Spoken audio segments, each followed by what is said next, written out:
और मेरे जुगाड़ू कोडर्स, क्या हाल चाल है। चलो अब कुछ नया जुगाड़ करते हैं और HTML के एलिमेंट्स के बारे में और भी बहुत कुछ जानते हैं जो आपको शायद शॉक कर देगा, सरप्राइज कर देगा और मज़ा तो आने ही वाला है। तो सबसे पहले हम देखते हैं कि हमने ये H1 लिखा था और हमने ये जाना था कि हमें H1 टैग या कोई भी टैग है अगर, तो उसका ओपन भी करना है और उसको क्लोज भी करना है। ये बहुत इंपॉर्टेंट है। और जब हम ओपन करते हैं, क्लोज करते हैं, तो ये पूरा हमें कहलाता है एलिमेंट ऑफ HTML। सो ये H1 का एलिमेंट है पूरा का पूरा, क्लोजिंग, ओपनिंग एंड उसके अंदर जो भी हमने कुछ लिखा है वो। अब इंपॉर्टेंट थिंग, क्या हो अगर मैं इसका क्लोजिंग टैग हटा दूं? क्या हो सकता है? तो चलो लाइव सर्वर को स्टार्ट करके देखते हैं क्या हो रहा है एंड उसके बाद हमें पता लग जाएगा कि हम इसमें क्या कर सकते हैं। तो इंटरेस्टिंगली कुछ हुआ नहीं, ये तो H1 आ ही गया। इंस्पेक्ट करके देखा हमने तो H1 का क्लोजिंग भी लिखा हुआ है।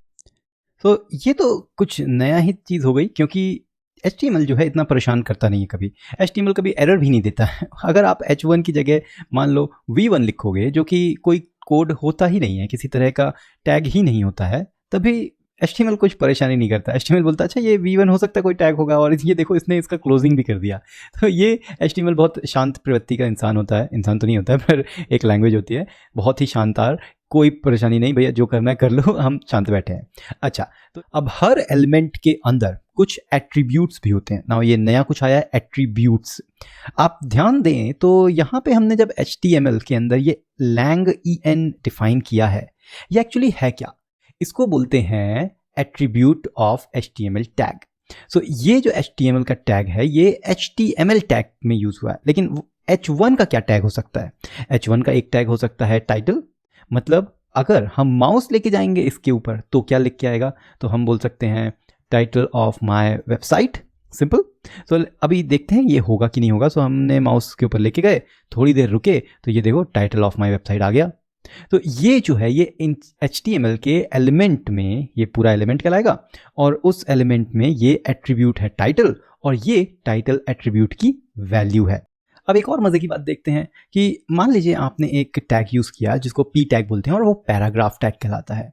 तो पैराग्राफ टैग में आपने कहा hello I am from India, लेकिन इंडिया तो बहुत अच्छी चीज़ है, बहुत अच्छा वर्ड है, तो हमें इस इंडिया को एम्फेसाइज करना है। एम्फेसाइज मीन्स मे बी हमें बोल्ड करना है इसको।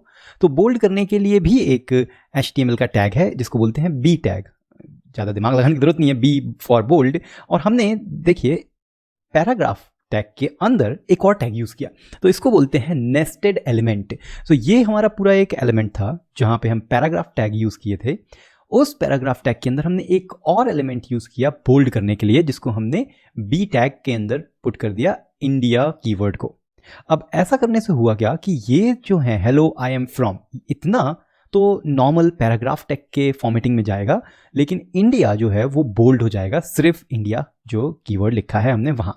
तो यहाँ आप जब आएंगे, रिफ्रेश करेंगे, तो आप देख सकते हैं कि hello I am from and India जो है वो पहले से ही बोल्ड है।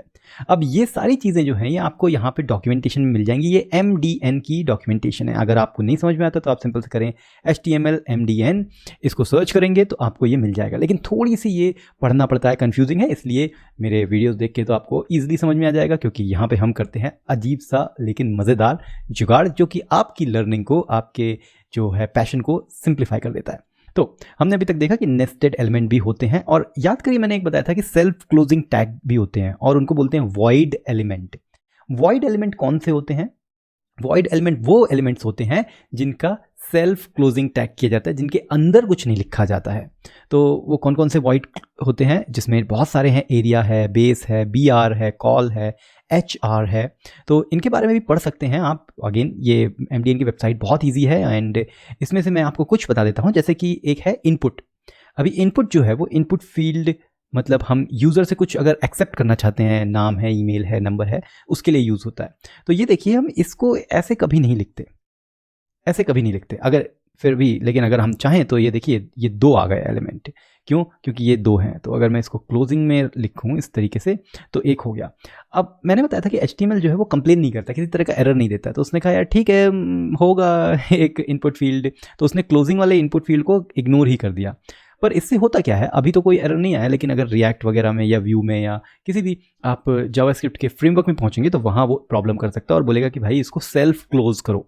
तो ये सेल्फ क्लोज इस तरीके से होता है और इसीलिए इसको बोलते हैं वॉइड एलिमेंट। वॉइड मतलब खाली, ब्लैंक, मतलब इनके अंदर हम कुछ नहीं डालते हैं। तो यहाँ देखिए H1 के अंदर हमने डाला ना, ये स्टार्टिंग और क्लोजिंग के अंदर, बट क्योंकि इनका कोई क्लोजिंग ही नहीं होता है तो ये सेल्फ है, सेल्फ क्लोजिंग टैग कहलाते हैं, इसीलिए ये वॉइड एलिमेंट कहलाते हैं।